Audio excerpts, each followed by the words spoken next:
지금 이 순간 현재 시장에서 가장 핫한 이슈를 국내 최고의 전문가와 함께 샅샅이 살펴보는 황스타그램 시간입니다. 오늘 주제를 나타내는 해시태그부터 살펴보겠습니다.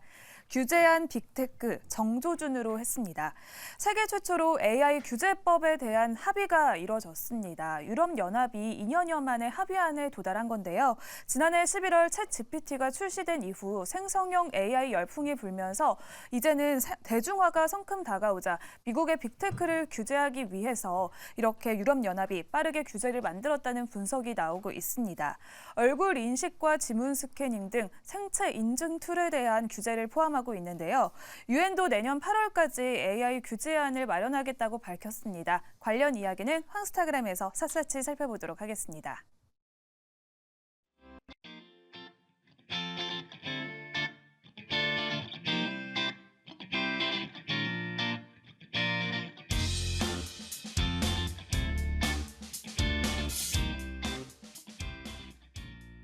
네, 급변하는 시장을 진단하고 그에 따른 대응 전략을 세워보는 시간, 황스타그램 시간입니다.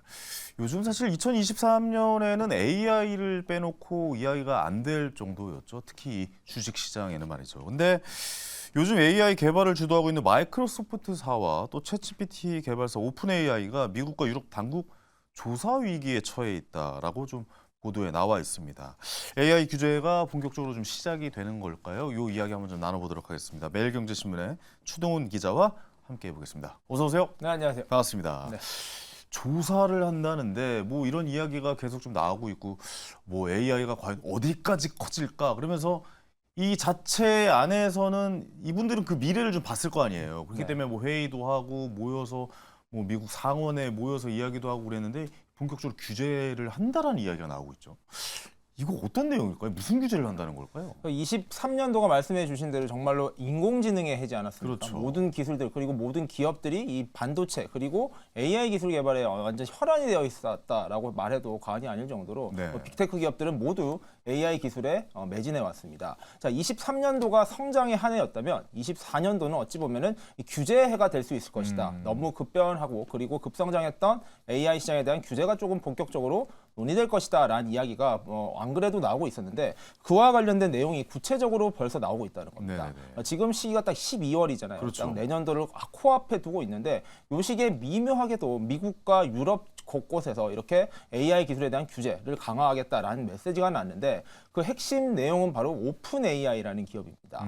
자, 오픈 AI가 사실 올해 처음 화두가 됐는데 네. 올해 1년 만에 굉장히 인지도가 높아진 기업입니다. 그렇죠. 뭐 챗GPT를 만든 회사 뭐 이렇게들 많이들 알고 계시죠. 맞습니다. 네네. 이 기업 자체가 생긴 지는 좀 오래됐습니다. 2010년도에 만들어졌었는데 네. 그 기업이 주목받게 시작된 것은 이 작년 말부터였고요. 특히 23년도 내내, 1년 내내 이 오픈 AI는 챗GPT라는 인공지능 챗봇을 만들면서 이 기업의 핵심 기업으로서 굉장히 이야기가 나오고 있었고요. 최근에 또 다른 이슈가 있긴 했었습니다. 이 샘 얼트먼이라고 하는 이 CEO가 회사에서 쫓겨났다가 나왔죠. 다시 복귀하는 예. 이 뉴스가 있으면서 또 잘 모르시는 분들도 좀 더 알게 된 기업이기도 한데 여기에 대해서 지금 마이크로소프트입니다. 이 마이크로소프트와의 협력 관계가 과연 독과점 규제를 위반한 것이 아니냐라는 것의 조사가 영국 그리고 미국 그리고 EU에서 동시에 진행되고 있다라는 보도가 나오면서 현재 인공지능에 대한 위기감 그리고 긴장감이 높아지고 있다라고 보시면 될 것 같아요. 네. 그러니까 이게 보면은 그날도 이제 나오면서 그때 마이크로소프트사로 들어간다고 해서 갑자기 주식이 폭등을 그랬죠. 했었는데 네. 바로 하루 만에 뭐 다시 복귀를. 우리한테 와라 해가지고 이제 다시 들어가는 이런 모습을 보여줬고 그러니까 이게 미국 연방거래위원회 FTC도 마이크로소프트와 오픈AI에 대한 조사 가능성을 계속 좀 저울질하고 있다. 그러니까 반독점범에 관한 이야기가 되는 거잖아요. 네. 너희들이 다 가져갈 수는 없다. 뭐 맞습니다. 이런 거에 대한 규제가 생기는 것 같은데 이거 어떻게 봐야 되는 겁니까? 이것도 규제가 시작이 되는 겁니까? 자, 이게 반독점에 대한? 유럽이나 미국 같은 데가 공통적으로 바라보고 있는 게 이 독과점 기업에 대한 규제가 굉장히 강화되고 아유, 있습니다. 많죠. 이게 예. 전 세계적인 트렌드이기도 하고요. 뭐 네네. 과거 사례도 너무 많습니다. 지금 뭐 유명한 마이크로소프트가 또 당사자인데 그렇죠. 액티비전 블리자드라는 기업을 게임 회사죠. 스타크래프트를 만든 이 회사를 인수하는 과정에서 유럽과 미국에서 이거 약간 너무 큰 기업이 또 다른 큰 게임 업체를 인수하는 거 아니냐라는 이 의혹 때문에 2년 정도 시간이 걸렸었는데 이번엔 조금 경우가 다르긴 합니다. 자, 마이크로소프트가 이 AI 기술을 개발하는데 다른 빅테크 기업과 좀 다른 길을 가고 있습니다. 네.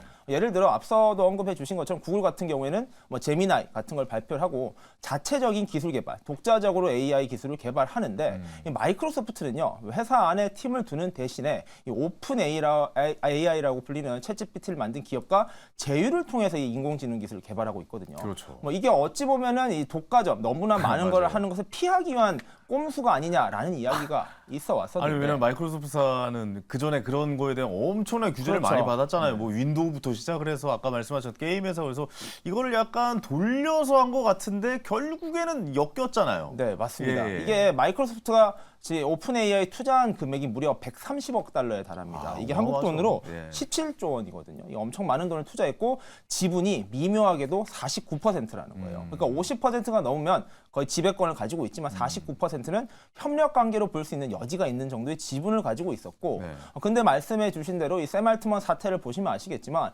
샘 알트먼이 여차하면 마이크로소프트 가겠다. 사실상 오픈AI의 CEO가 MS에 이제 자회사로 들어갈 그렇죠. 수도 있는 이슈가 있을 정도로 네. 이 둘의 협력 관계가 이 협력이 아니라 사실상 종속적인 관계가 아니냐라는 것이 유럽과 미국의 지금 관심사라고 보시면 될 것 같고 그 시작을 영국에서 시작했다라고 보시면 될 것 같아요. 네. 영국은 지금 EU를 탈퇴한 상황이다 보니까 자체적으로 독과점 이슈를 판단을 하는데 영국에서 예비 조사가 들어간 상황입니다. 이와 더불어서 말씀해 주신 대로 미국 같은 경우에 이제 오픈 AI가 만들어진 미국이란 나라의 주국가잖아요. 유럽은 어찌 보면 다른 나라지만 그런 미국에서조차 지금 FTC 차원에서 이 문제를 들여다보겠다라는 것은 이 상황이 그냥 넘어갈 일은 아니다라는 정도로 좀 커져 있다라고 보시면 될 것 같고 즉 이제 오픈 AI와 MS의 이 밀월이 이제는 깨질 수도 있다. 여기에 브레이크가 걸릴 수 있다라는 측면에서 좀 의미가 크다라고 볼 수 있을 것 같아요. 알겠습니다. 결국 뭐 마이크로소프트사와 오픈 AI는 한 몸통이다. 뭐 맞습니다. 이렇게 저도 좀 보고 있고. 근데 궁금한 건 그거예요. 그러니까 이 AI에 대한 규제를 왜 해야 되는가에 대해서는 설명은 좀 있어야 되거든요. 뭐 그냥 미국 너네들이 다 먹으면 안 돼. 약간 이건 아닐 거잖아요. 영국에서 규제하고 미국에서도 이렇게 나서서 규제하는 이유는 그 규제 이유가 도대체 뭡니까?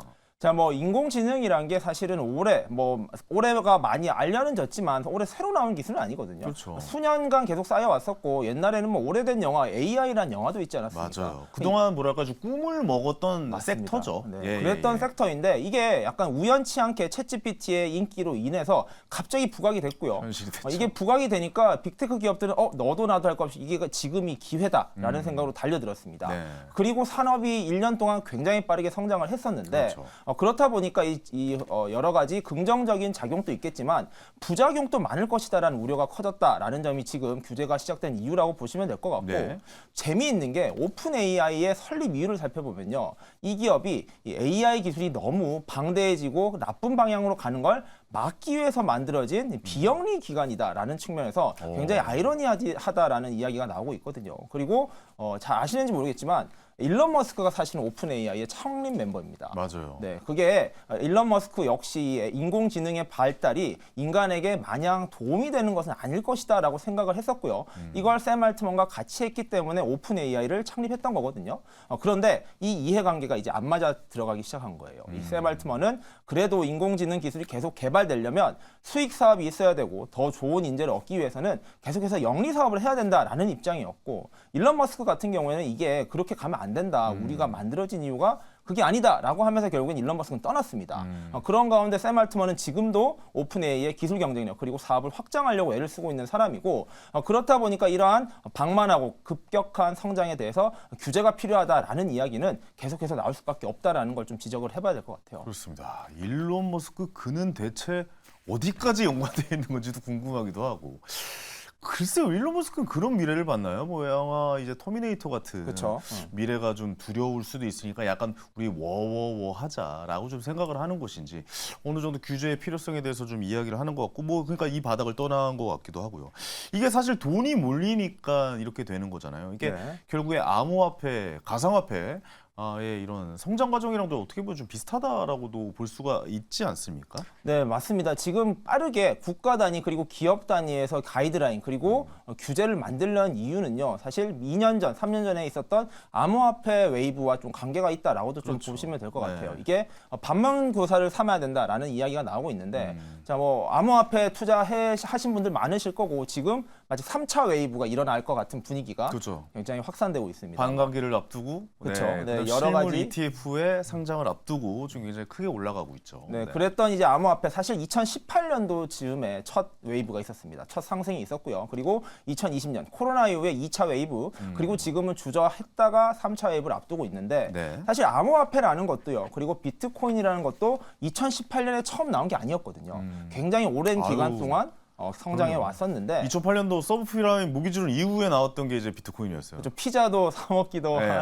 저 기억 안 나십니까? 제가 2017년도에 비트코인으로 짜장면 사 먹은 맞습니다. 날입니다. 그거는 짤도 유명하시잖아요. 아, 유명하죠, 네, 뭐. 유명하죠. 그렇다 보니까 이 암호화폐라는 게 급성장했던 것도 불과 1년이었습니다. 2018년도에 급성장을 했고 그때도 역시나 이 새로운 산업 그리고 새로운 섹터의 성장을 놓고 너무나 급성장을 하다 보니 성장에만 많은 사람들이 매몰돼 있었지만 사실은 그 사이에 이면에 있었던 음성적인 면이 너무 많았다는 그렇죠. 거죠. 예. 이게 근데 또 암호화폐는 특성이 있습니다. 사실 탈중앙화를 핵심 기치로 하고 있거든요. 네. 그러니까 중앙금융기관 이러한 은행들의 규제를 받지 않는 게 핵심이다 보니까 어느 정도의 그런 자유도 그리고 좀 탈중앙화가 필요는 하지만 그랬더니 음성화되어서 많이 활용됐다라는 겁니다. 예를 들어 테러 단체 이번에 이스라엘과 하마스 전쟁에서 하마스의 테러 집단에 이 자금이 많이 쓰였다라든지요. 아니면 뭐 북한이나 러시아의 불법 자금들 규제를 받았음에도 불구하고 암호화폐 등을 통해서 이용되었다. 그리고 최근에는 뭐 한국의 빨이었죠. 테라, 루나 사태와 같이 암호화폐 뭐 조작이라든지 이런 이야기들이 계속 나오다 보니까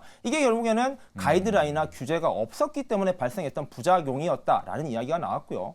그게 2020년도 비트코인 2차 붐이 있었을 때도 이미 한 차례 사건들이 있었음에도 불구하고 잘 대처가 안 됐었고 뭐 그러면서 FTX 파산 사태도 있었고요. 이 방만한 경영들이 나왔다는 점. 즉, 이 한 차례 두 차례 웨이브를 했는데도 불구하고 막기가 어려웠던 만큼 암호화폐뿐만 아니라 이번에 인공지능 같은 경우에는 그 위험성이 더 크다라는 겁니다. 인류의 엄청 크죠. 일자리 그리고 예, 예. 인류의 아까 말씀하신 대로 터미네이터와 같은 일들이 발생하기 전에 막지 않으면 큰일이 난다라는 것을 국가라든지 기업들이 너무 잘 알고 있기 때문에 이 부분에 대한 규제의 필요성이 대두되고 있는 것이고요. 아마 2024년도에는 이 규제의 리스크가 어디로 가느냐가 굉장히 중요한 과제가 될 것이다라고 이야기가 되고 있죠. 저도 좀 궁금해져. 그러니까 이게 독과점을 과연 막기 위한 방법인가라는 거에 대해서는 저는 개인적으로 약간 좀 의문점을 제기하는 게, 그러니까 기술에 너무나도 크게 발전하는 거에 대한 거를 제한을 가하는 건지 정말 독과점에 관한 것이는 저는 잘 이해는 가지 않아요. 근데 요즘만 봐도 뭐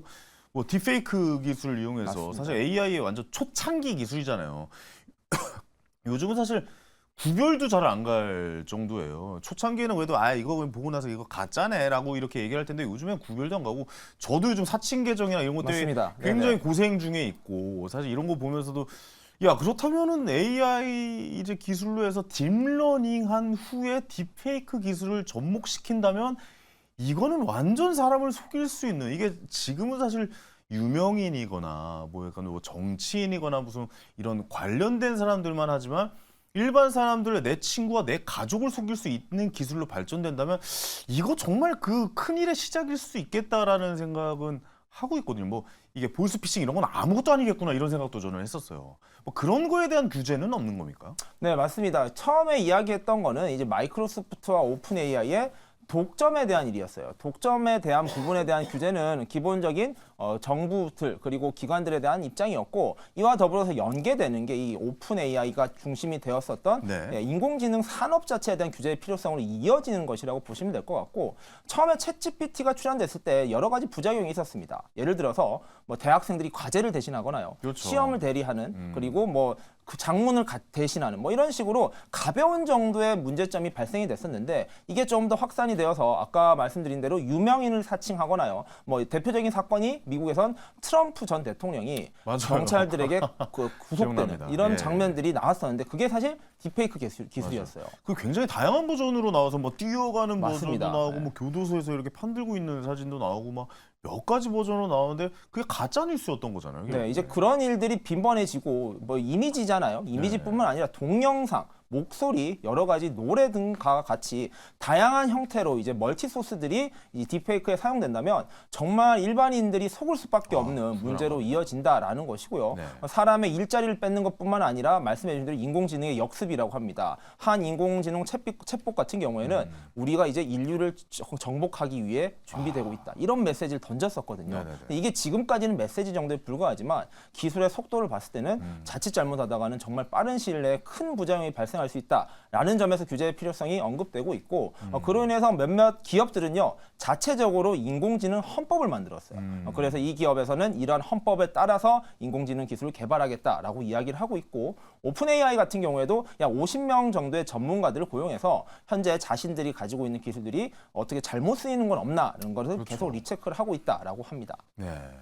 크로스 체크를 계속 좀 해 나가야 되지 않을까라는 생각이 들어요. 왜냐하면 좀 워낙에 방대하게 기술이 발전해 나가고 있는데, 그러니까 저는 그렇습니다. 이 기술의 발전을 법이나 이 규제로서 누르면 안 된다고 생각하는 사람이지만 그래도 어느 정도의 제도권 안에서 관리는 좀 필요하다라고 생각합니다. 그게 뭐 아까 말씀하셨던 코인 관련해서도 그런 거와 이제 같은 의미로 같은 맥락으로 좀 해석이 될 수가 있겠죠. 일단은 EU에서 법을 만들고 규제를 한다라고 하는 거죠. 지금 당장은. 네, 이게 어제 발표된 네, 법안인데요. 네네. 2년여 전부터 논의됐습니다. 인공지능이 발달하면서 이와 관련된 규제 법안이 있어야 된다라는 그렇죠. 게 필요했었고요. 거기에 더 동의는 합니다. 네, 예. EU에서 그걸 처음으로 만들었다라는 겁니다. 물론 이제 EU에서 만들었으니까 EU에서 사용되는 서비스나 이런 서비스 기업들에게 적용이 될 텐데 네. 이제 시작이 되었다는 거 24년도부터는요. 미국을 비롯해서 전 세계적으로 국내에서도 아마 이 관련된 규제 리스크를 어떻게 감당하느냐가 인공지능 발전에 굉장히 큰 영향을 미칠 것이다라고 논의가 되고 있습니다. 그렇습니다. 왜 이 이야기를 드리냐면 사실 AI가 올해 엄청나게 상승을 보였고 내년에도 당연히 뭐 중요한 섹터로 자리 남을 것 같은데 과연 이 방향성이 어디로 갈 것인지에 대해서 우리가 한번 좀 이야기 나눠보는 시간 한번 가져본 것입니다. 오늘 나와줘서 너무 감사하고 덕분에 고민들이 다 해결이 된 것 같은 기분이 드네요. 네, 감사합니다. 명쾌하게 말씀해 주셔서 감사합니다. 네, 네, 다음에 또 뵙겠습니다. 네, 다음에 뵙겠습니다. 자, 스타킹 이제 마칠 시간입니다. 오늘 당첨자 밑에 나가고 있죠. 이분께는 제 책 선물로 보내드리도록 하겠습니다. 자, 오늘 시간 마무리 짓고요. 저는 내일 저녁 7시에 역시 생방송으로 찾아뵙겠습니다. 황현이었습니다. 감사합니다.